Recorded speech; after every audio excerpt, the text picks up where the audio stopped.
Hello, good day. Mo na ni yung paabot student historians, no? This pertains to the review, no, in reading in Philippine history. So in this particular discussion, this will provide us a brief review of the different lessons that we cover for the whole term, no, in the term midterm examination. This includes the introductory lessons that we have. Second, the presentations that you do undertake, and of course, we are going to focus as well the lesson 9 and lesson 10 kay mo nitong na-miss last time.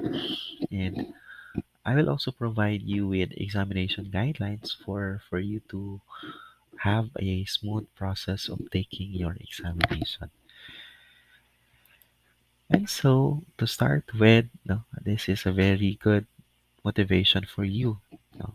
According to Robert Collier, success is the sum of small efforts repeated day in and day out. So, as you do your studies today, it is hope that you will reap what you have sown through the efforts that you have made in recalling those lessons that you have. This will give you a definitely a good result. And so, ayog kabalaka. Now, as a sort of an overview for our examination, there are 10 lessons being considered. Although some of these lessons kay wala kaayo diha nang lusot sa exam. And so we have to focus on other lessons only. But we will tackle no, all the lessons covered for the midterm exam. Now, as we try to recall, no, lesson 1 to lesson 3, mo ni siya ang background kung unsa ng history.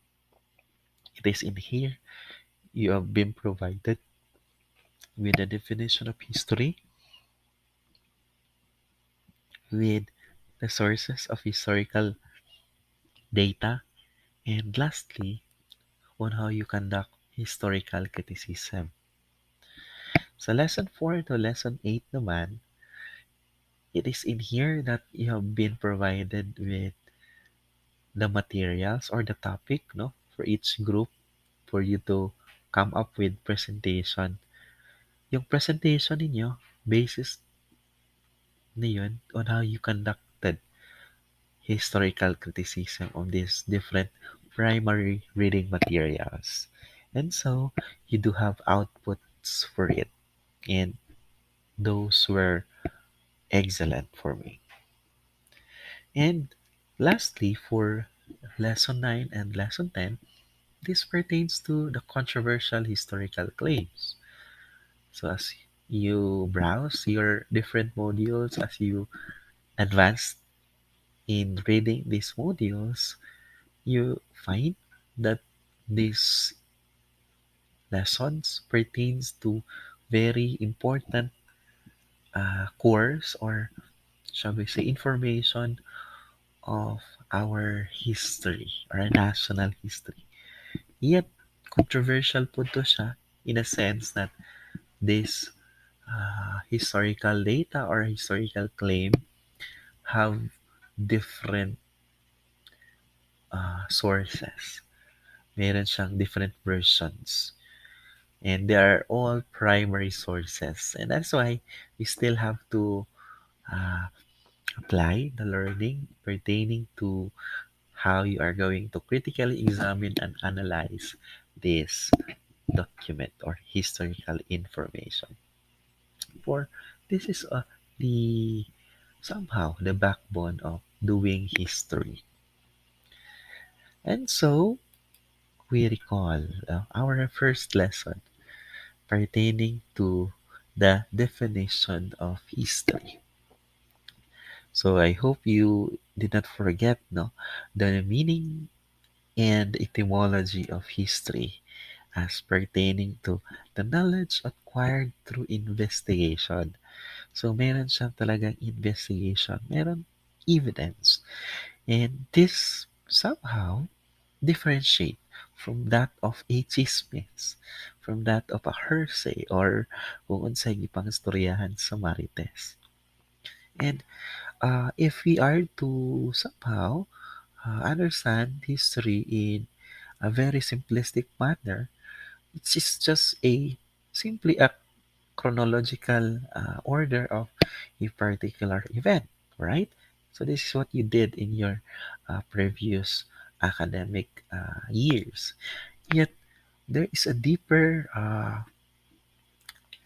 than that, deeper than memorizing those things, those events, those uh, plays, those persons that involve in uh, the story of our national identity or our history. For it is a byproduct of a more rigorous studies. So if we are to apply the two theories in history, it will provide us with a wider and comprehensive understanding of history.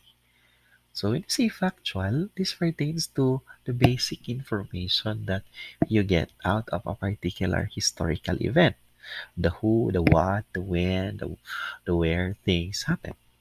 Whereas ang speculative history naman, nag-focus siya on the analysis, on the interpretation or speculation concerning the how and why things happen. So this is deeper. This is pertaining to come up with a historical relationship of the series of event. Papaano nangyari at ah, bakit or papaano nangyari ang mga pangyayari. So somehow, this what makes it more interesting where you are trying to connect somehow the present condition to as the significance of what happened in the past. And of course, trying as well to bridge the future. Okay? So this is a bit fascinating endeavor for it is not just simply memorization of this boring factual event, but trying to figure out as well the connection why things happen. And this will also provide us with a lesson na somehow history should not repeat itself. If we did something wrong in the past, we can correct it so that we'll have a brighter future. Okay? So, yeah. Now, in understanding history, as I said, it is a scientific manner of dealing about the past. For we all know past is mystery to be solved. Only we do have limited understanding of what happened in the past. And so we have to employ a different strategy or different steps in establishing the factuality or the historicity of certain information. That's why, guys, historians are trying to connect to the different archaeological findings or mga relics or remains, mga uh, materials na naa sa archives sa museums, for this would be helpful in establishing a historical information or historical data that whatever you have or findings that you will get, it is based or grounded. It is not just based on hoax or false information. It is it it really happened. Okay? So in this particular understanding, historian employ historiography. No, this is pertaining to the method of trying to do historical research and gathering information with the help of different documents. So somehow, say for example, you want to know about the study of the life of Jose Rizal. Uh, you go to the different museums or to different libraries that will give you understanding or information about the person. That's historiography. Historical method, on the other hand, is the process of critically examining and analyzing the records and survival of the past. So this is pertaining to the analysis and evaluation of the information or the historical data. See, for example, you have the book that talk about Jose Rizal. Now, if before trying to consider the details of this particular book, you have also you have to determine or analyze that whether this book or whether this particular document would really tell truthful information about the person, okay, or whether this particular uh, biography or speech is really the one being spoken by the person himself, or whether this particular poetry or poem is really written by Jose Rizal himself. Now, when you say studying history as well, you have to employ historical analysis, which includes different steps so that you will be able to come up with factual and uh, historical data or information. So in this sense, it involves no selecting the subject to be investigated. You have to collect no probable sources of information, books, no, mga researches, mga materials, mga archaeological findings or relics and remains, mga testimonies from other witnesses, and you have to examine its authenticity, whether the sources are truthful, whether it's not manipulated, whether it's not hoax. And then after that, you try to exact credible, particular, or essential information from these particular sources. You have to sort out what's the essential only in, in your study or in your investigation. And so, this is, I said, no, a heavy task for historians.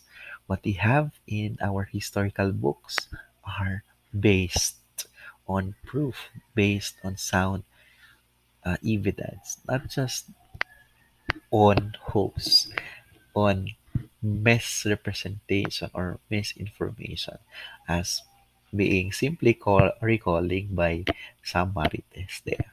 Historians are indeed credible in providing us historical information about our past. And so, we proceed with historical data. So, ito na yung mga pamamaraan natin kung paano natin or saan kinuha yung mga historical information that we have. So, historians focus on this uh, relics or remains and other testimonies as well. They try to uh, search for different written sources, no? Like for example, mga narratives or literaries, autobiography, mga tawag nato na siya og ng diary, no?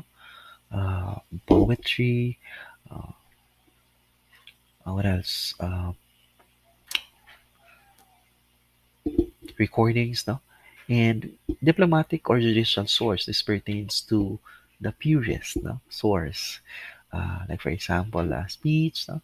And other social documents. When you say social documents, uh, this pertains to the material that we can access in the different bureaucracies or agencies in our government. So, ito yung mga dokumento na makuha natin sa mga ah, offices no, ng government. And so we do have the non-written sources. No? These are the material evidence or even the oral evidence that will also provide us understanding about certain past.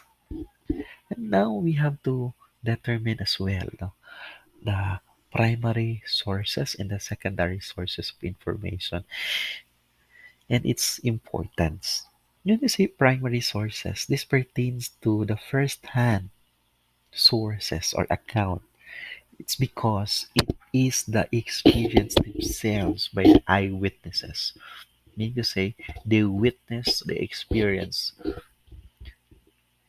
that particular event and they try to recount it or to retell it or to write it. Now, secondary sources, on the other hand, this pertains to the second-hand information written by some authors or historians, taking from the account of the primary source or the eyewitness. So here, uh, analysis and interpretation is being employed, making for the readers no better understand certain historical event. Whereas, importante rin naman yung primary source, although uh, sometimes mahirap siyang intindihin because say for example, uh, autobiography, no? From day to day life experience, sometimes it's quite lengthy to study or to read. Yet, as I said, this is important because this pertains to the unfiltered past. So, walang halo. Pure siya na pangyayari as how the person experienced it. Now, we have to understand as well that historians employ historical criticism. This pertains to critically examining the text, how it came to be, and of course, what is the original and literal meaning of this document or this information that you gather. So this means um, this is helpful na skill to develop for us to determine no, the historicity, the authenticity, the truthfulness, and the plausibility of the certain information or historical event. And so there are two types of criticism, the external and the internal criticism. When you say external, your goal here is to provide or to determine the authenticity of the source or the originality of the source, whether the source is original or authentic and it's not fake or it's not forged or manipulated. Your goal here is external.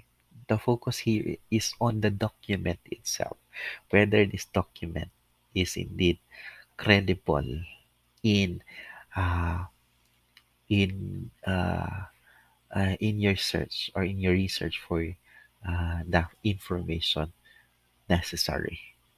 Now, there are different ways in determining the authenticity of the document.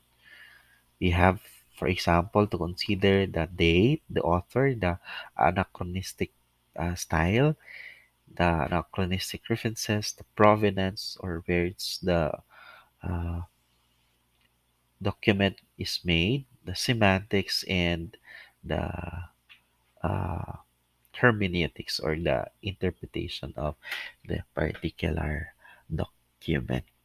Say, for example, the piece of poetry, accordingly or believed to be produced by Jose Rizal he was still 8 years old, entitled Sa Aking Mga Kabata. So it is being questioned today, or in the field of history, as to whether this document is indeed written by his Jose Rizal at his 8 years of age. It is because there is a certain text in that particular document that state kalayaan. Kalayaan is not something uh, realized for an 8 years old child. And this word is just new. If we are to date, during his years at 8 years old, kalayaan is not yet being somehow invented, or the word kalayaan is not yet being invented this particular stage. So how come that this document really is uh, written by Rizal himself? So in this particular case, why we do employ historical or external criticism. Now, when we proceed with internal criticism, what you are going to test is the credibility of the information or facts.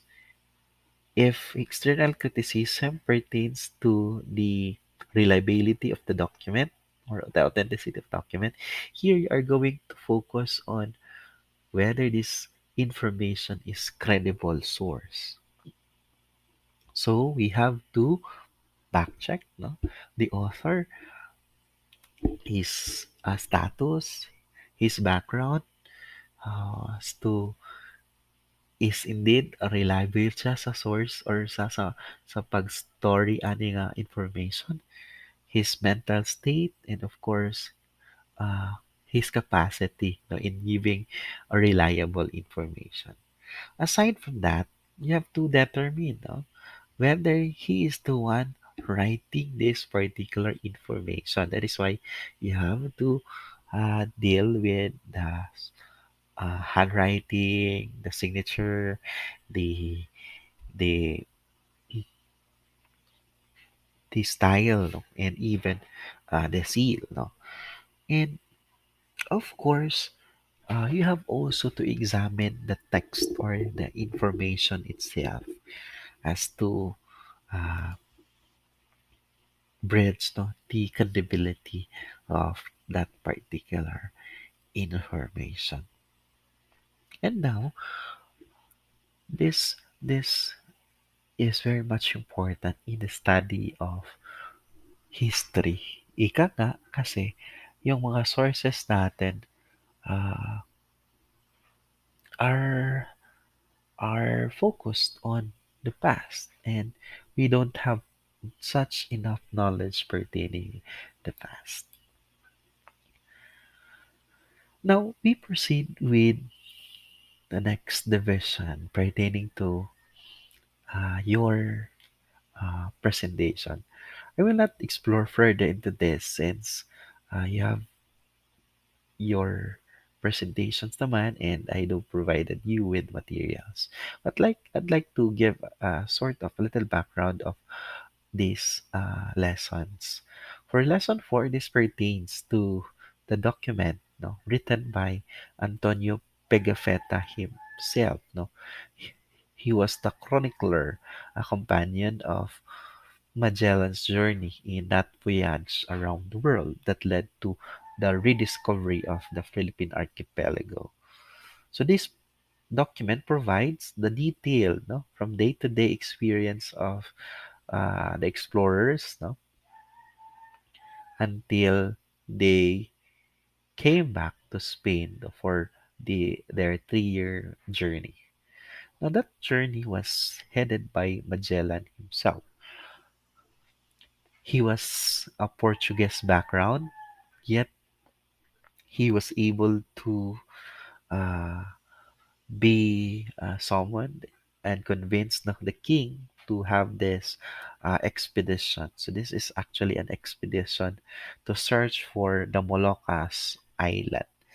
Now, this was being commissioned by King Charles V of Spain to really search for that Spice Island located in the East Indies. Now, journey is very much important because during this time, there is a rivalry between Portugal and Spain, no, in navigation, no, in maritime exploration and navigation and trying to establish colonies. Now, uh, the two worlds were being divided into these two powerful countries. This rivalry uh, led to almost the part of their colonies later in the colonial period. Now, you have to understand again that Ferdinand Magellan is a Portuguese, yet almost all his companions were uh, Spanish. So there's no trust for him, no, about this from these people. And of course, that is why there was a strategy imposed by King of Charles that she should be accompanied more than by the Spanish navigators, for he himself is a Portuguese, their rival. Yet, uh, when we say this route in trying to go to the Moluccas is westward, since because there was a treaty, signed by the two countries, after the decree of Pope Alexander the Fourth, that divide the nation or the world into two. So, so on the west should be occupied by, or should be focused by, Spain, and on the east side naman, all from uh, to Portugal. That is why they cannot, uh, enter the eastward road. That is why they have to search for another route, and Magellan was approved by the king. Since it's a westward journey, they traversed from Atlantic Ocean to the Pacific Ocean and going back to the Spain through Indian Ocean. So it was a 3 year journey, which somehow tragically, my tragic event, in this journey, he was not able to complete such, since he was killed by Lapu-Lapu in the Battle of Mactan.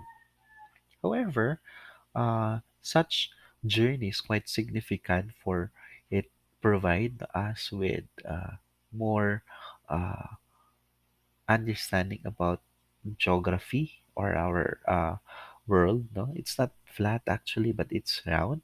And later as well, this a journey towards the rediscovery of the Philippines is important, because this led Spain to become one of the powerful countries building its empire or its colony, specifically in this region. Okay? So yun yung significance ng lesson 4. Lesson 5 naman, this pertains to the document provided by Juan de Plasencia. So Plasencia, or Juan de Plasencia, is if a Spanish missionary who were here in the Philippines around 1578. This is just short right after the Spanish established colony in the Philippines. Now, um, he was focused in Laguna de Bay and also in Quezon, and even died in the Philippines. Now, the document that he provided us is a very rich information pertaining to our cultural life.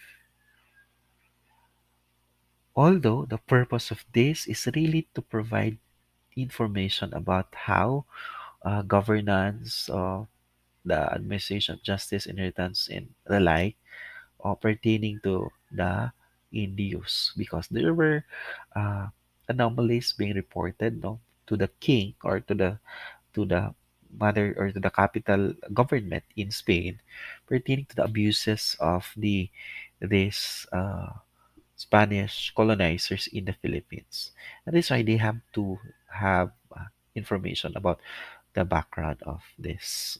And Fray Juan de Plasencia, who was having a very comprehensive experience, he was able to provide such document.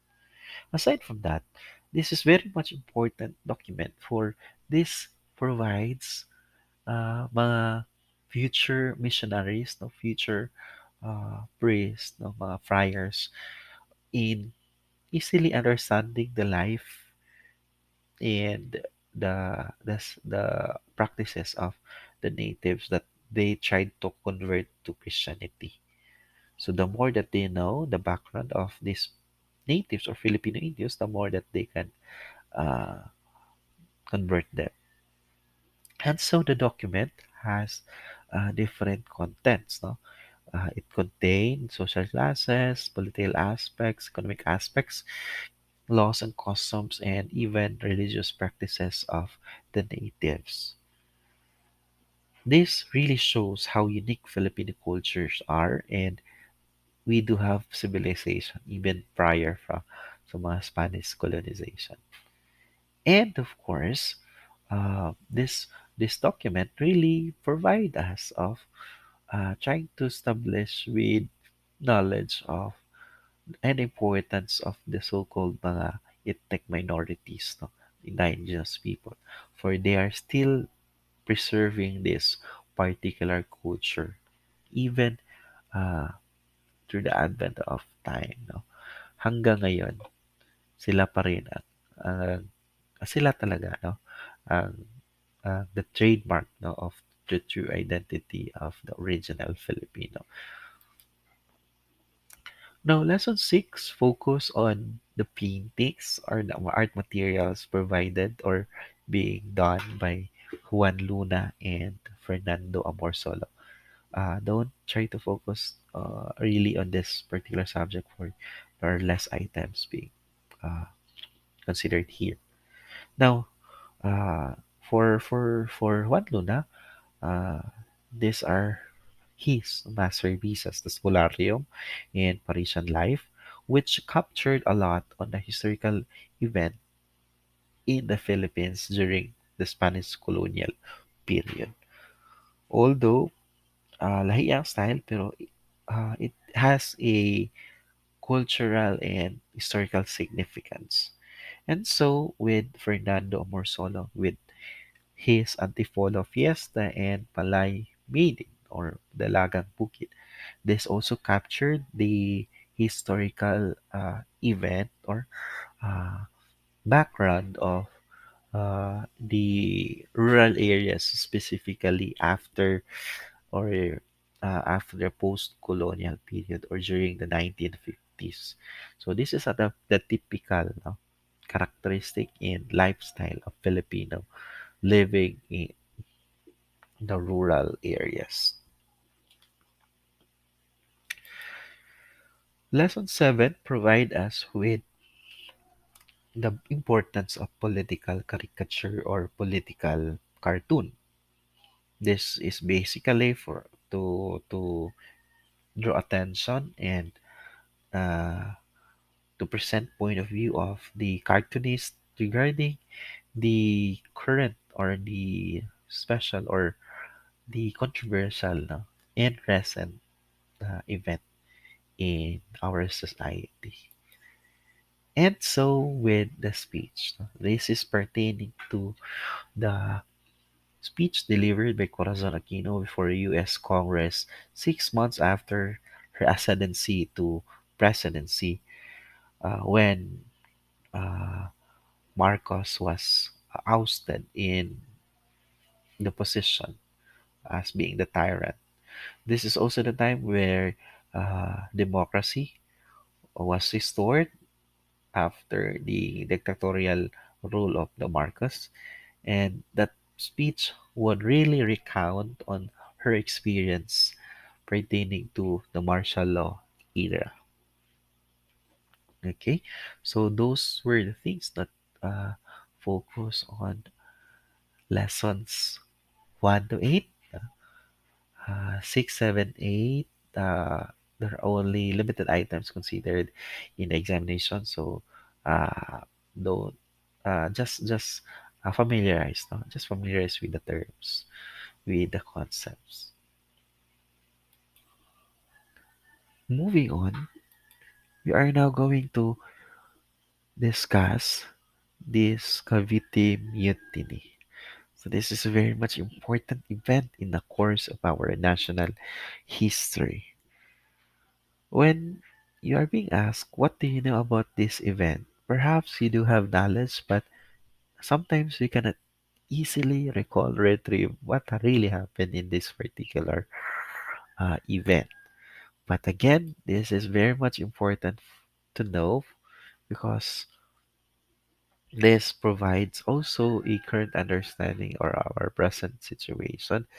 And of course, no, we have to articulate different and contrasting argument using prime or source material.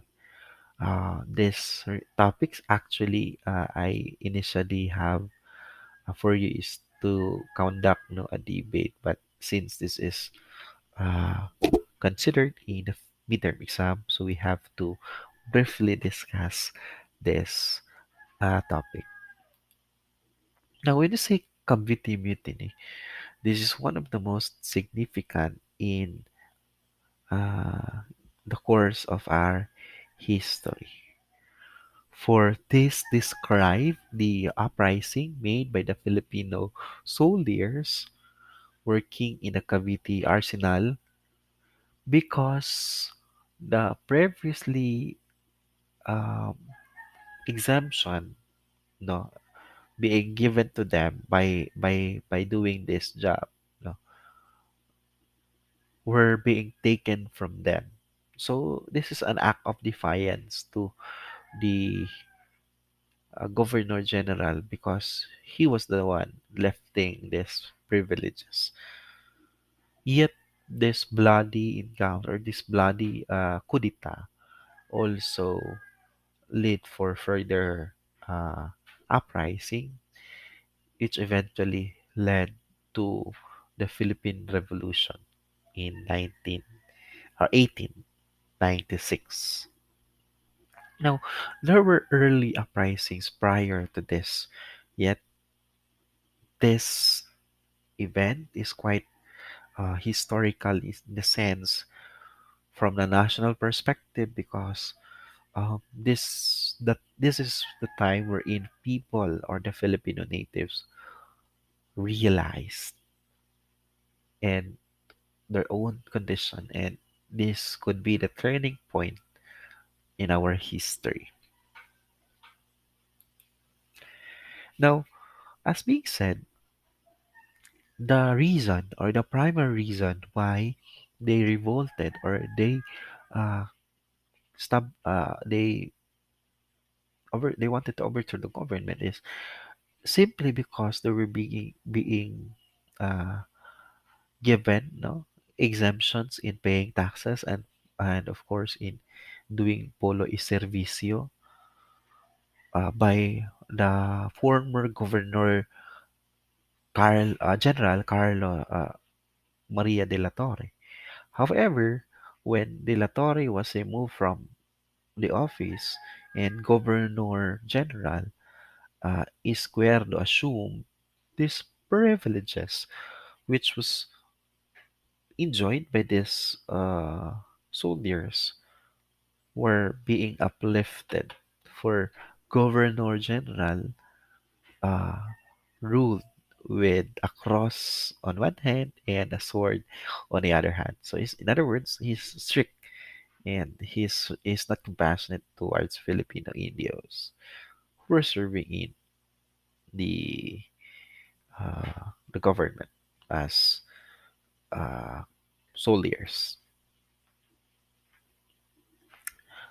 That coup d'etat or the mutiny was quickly cluttered and they were all uh, killed, no? And the incident was magnified by Izquierdo to threaten the Filipinos, no? Especially those who wanted government reforms. However, no, it's the other way around. Although no, this Cavite mutiny led as well to the martyrdom of the three Filipino priests, no, the secular priests, namely Jose Burgos Jacinto Zamora and Father Mariano Gomez. This is the turning point, as I said, wherein Filipino people awaken to their condition and, of course, their plight as Filipino. Now, pertaining to this uh, document, it is actually having different accounts. No? Accordingly, no, the friars used Cavite Mutiny as part of a larger conspiracy to cement their dominance. So, if you are to recall, uh, Filipino priests were growing in numbers by then, whereas Spanish friars were becoming lesser and lesser because they are not being fully supported by Spanish colonial central government or in Spain. So these friars were actually threatened because uh, Filipino priests were wanting to be, of course, no, uh, assigned in the parishes. No? That parishes should also be governed by Filipino priests, not just like the Spanish friars. So their authority and power were a bit shaken and, of course, threatened by the growing numbers of Filipinos. And that's why they have to make a move so that uh, they could instill fear among the Filipinos at the time. And they use this particular excuse. Now, second one, there was a conspiracy that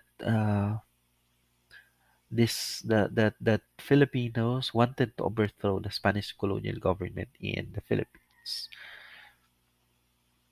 Yet, such claim is being founded. There is no proof with that. Yet, this is the one being main reason why uh, many Filipinos were being uh, implicated by this Cavite mutiny. Now, according to the account by Governor Izquierdo, corroborated by the account of Jose Montero y Vidal, that according to them, Cavite mutiny was really planned, and this is actually a byproduct of the conspiracy of uh, some educated Filipino uh, ilustrados, mestizos, mga lawyers, and even the residents and of Cavite and Manila, and of course with the native clergy. They wanted to liquidate this high-ranking official by massacring them, and the Cavite Mutiny or the Cavite Mutiny was part of that particular plan.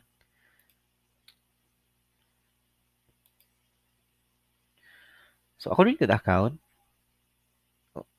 on January 20, 1872, where the district of Sampaloc celebrated the feast of the Virgin Loreto. Unfortunately, the pursuant of the feast celebrated the occasion with an unusual firework display. And that particular display signaled now the mistook as the sign for that particular attack. Headed by Sergeant Lamadred together with 200 men start uh, to attack targeting Spanish officials. However, they were all being uh, executed by the different reinforcement coming from the Spanish troops together with some Filipino troops. So it was a bloody encounter between the uh, Filipino soldiers, in which all of them died in that particular mutiny. And this would implicated later on to the martyrdom of the three Filipino priests dated February 17 of 1872, no? Roughly a month after that particular mutiny, and also led other individuals to be deported in other countries and in the far-flung areas. Now, that's according to the two accounts, no? The two Spanish accounts. That particular incident is really planned. This this is to attack Spanish officials and to establish to overthrow a Spanish colonial government and establish one. However, according to the response, no, of the Dr. Trinidad Pardo de Tavera, the incident was merely an act of defiance for the native Filipino soldiers and laborers in Cavite, upon which they were dissatisfied, no, with the reason that the exemption given to them were being abolished. So they tried to somehow get attention of Governor Izquierdo, who were tight-fisted in her rule as a governor general, to give back the previous privileges that they enjoyed during the time of Governor General de la Torre. So, however, such led to the death of many Filipino soldiers. According to Tavera, Spanish friars and Escuerdo used Cavite mutiny as an excuse, no, to magnify and to push, no, that conspiracy they tried to uh, plan, no, involving with the natives, residents of Cavite and Manila, and of course to the native clergy, since Spanish friars were a bit threatened to them. It is also during this time because the central government would not give more power to these uh, Spanish friars, specifically in the government affairs. And that's why they were really threatened by such. Kaya gikuhaan naman silang power, and ninako na po ang number sa mga Filipino priest, and this priest would also wanted to be recognized and be assigned the parishes. Somehow they were really threatened. And this prompted, according to the Tavera, the friars to do something that is drastic in their dire need to maintain in power in this particular uh, colony. Now, despite the argument or contrasting argument, we can still say that indeed, no, there is this is dissatisfaction of the workers of the arsenal for the prime reason that the privileges were being taken out from them. Second, Governor Izquierdo is tight-fisted in her rule that made Filipino move and turn away from Spanish government out of disgust. His predecessor was actually a bit liberal. He embraced Filipino and showed compassion to the Filipino natives. Yet, Izquierdo is far different from him. That is why Filipino were quite disgusted of him as a governor general. A third one, the central government failed to conduct investigation on what truly transpired, but just relied on the reports of the friars and Izquierdo, and never of the public opinion. So, in this sense, we can say that there is indeed less communication and, of course, uh, no concrete and comprehensive connection between the central government of in Spain to the colony of in the Philippines. Basically because it's very far. And fourth, the happy days of the friars were already numbered since Spain has declared that they should not intervene to political affairs. And they were very really threatened when secular Philippine priests were asking the central government that they would should be assigned as well in the parishes. So this is the move, no, of the Filipino priests who were also growing in number. They wanted to push to secularization movement. Since during this time, parishes and were only controlled and governed by Spanish friars. For we already know that this is the source of their money or their corruption. And of course, during this time, this is quite a big event because Filipino were active participants and responded to what they deemed injustice. Despite the martyrdom of the Filipino priest, little by little, Filipinos were awakened of the injustice being made to them. And so, uh, this could be the turning point that led to the so-called Philippine Revolution. During this time, Bonifacio witnessed himself that public execution, and Jose Rizal had knowledge of this through his brother Pasiano.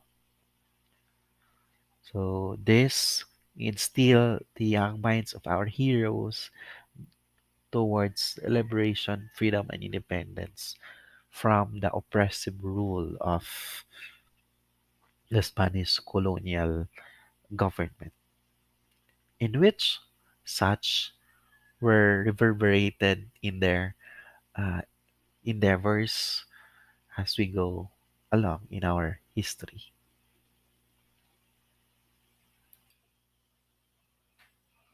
Now we continue with lesson 10, or the cry of Balintawak, or the cry of Pugadlawin. So this particular historic event is also very important in the course of our national history. For this really is the start of the Philippine Revolution to overthrow the Spanish colonial government. So if we are to connect, no, the sequence of event, this really started in 1872 by uh, the Cavite Mutiny, implicating to the death and execution of the three martyred priests, and of course the establishment of the KKK in 1892 after Jose Rizal was being deported in Dapitan, and eventually led towards unity of the Filipino people to really revolt against the Spanish oppressive rule and thereby gaining independence. So this is quite significant, no, to understand. So Cry of Pugadlawin or Cry of Balintawak marked the start of the Philippine Revolution that eventually lead towards Philippine independence, no? 2 years na struggle, fight against the rule of 300 year by the Spaniards. So it is also important to note that this cry has different versions. If if the Cavite Mutiny has Spanish and Filipino versions, this also has the different versions. No? This includes P. Valenzuela, Santiago Alvarez, Gregorio de Jesus, Guillermo Masangkay's uh, primary source no version, and Zaide and Agoncillo secondary source version. That somehow corroborates to the significance or this particular event. So as being summarized, this pertains to the dates and place of event as to how they recall such uh, important or historic uh, signal of the Philippine Revolution. So when we say cry or pugadlaw, we have to remind that this is pertaining di to iyak, no? But this is pertaining to the shout, to the start their revolution. This was after, no, the discovery of the KKK movement or the revolutionary movement established by Andres Bonifacio, upon which many other Katipuneros were being publicly executed. Aside from that, they wanted to start, no, even if too much early pa ang ilang cause, wala pa kaya sila armas, they have to start the revolution by trying to shout for long live Philippines and try to tear their cedulas. So cedula is actually uh, being implemented during that time, and this somehow symbolizes the loyalty and the oppression as well of the Filipino natives to the government. When they tear their cedula, this marked their liberation, and of course, their stand against the Spanish colonial rule. And so, as I said, they these first witness accounts were quite contrasting, yet pinpointed to the same event. So one of the contributor to this particular historical data is Pio Valenzuela. He was eyewitness of the said event, no? And according to his first version, it happened in August 1896.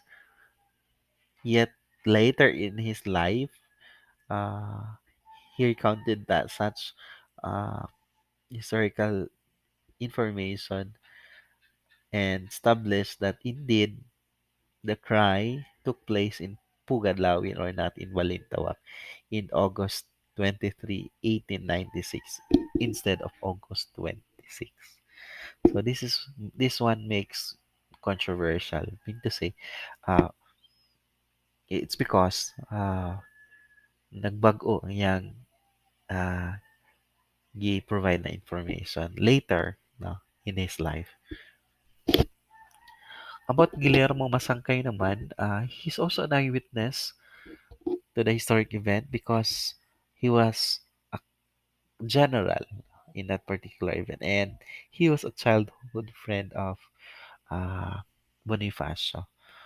According to him, the Philippine Revolution started on August 1896 at Balintawak.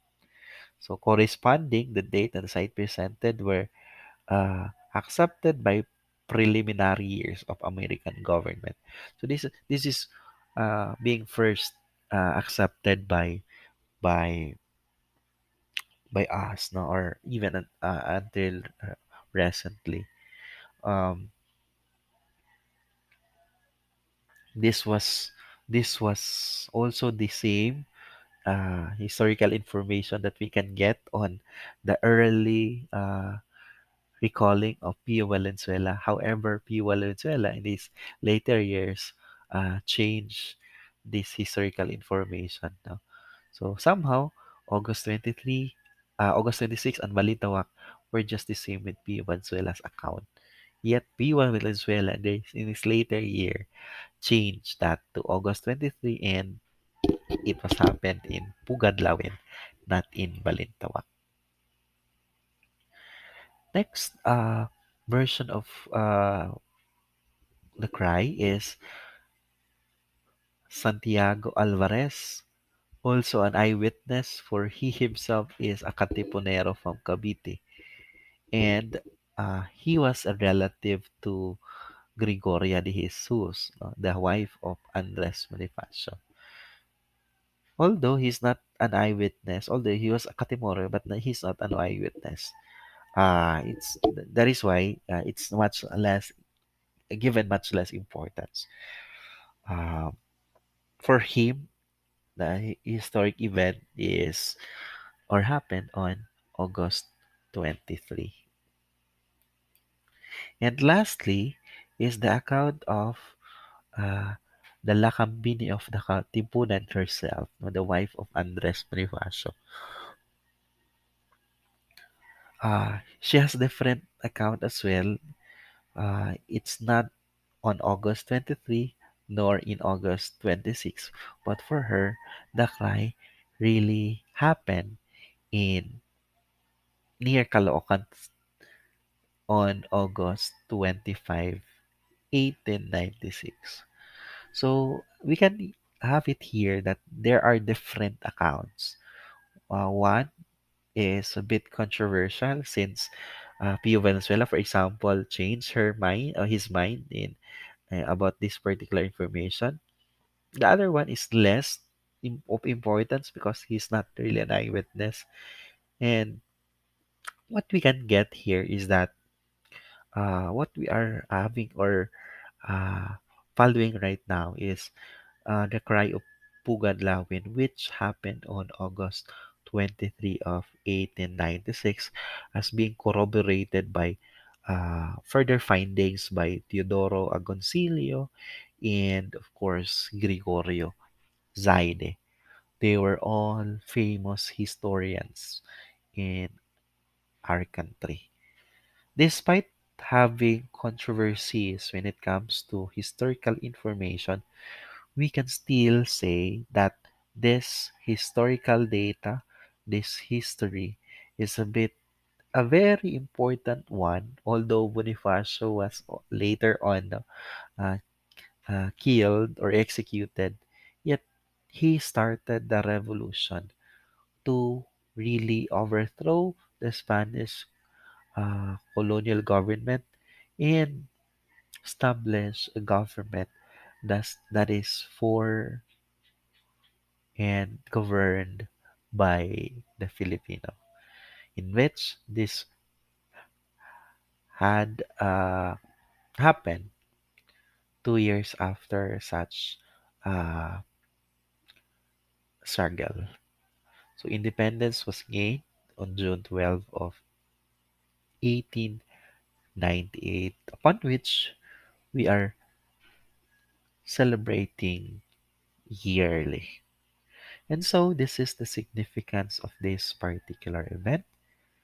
And to recall, no, uh, please do uh, understand the sequence of this particular event as to the different uh, authors.